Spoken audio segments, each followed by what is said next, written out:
Hey YouTube, this is my first bike check.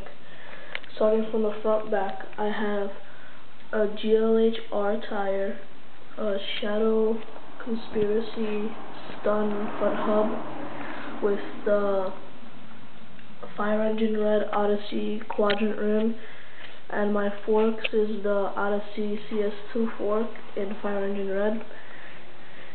My stem is the Primo Aneyerlator stem.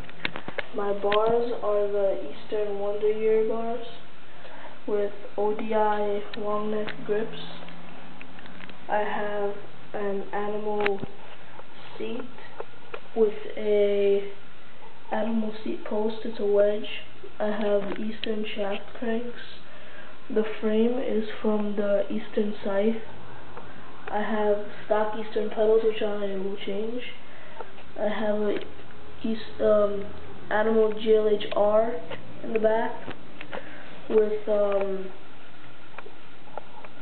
integral hub and a double walled rim, and I have a KMC 710 chain with the Eastern Medusa light Sprocket, and I have the King Creek headset.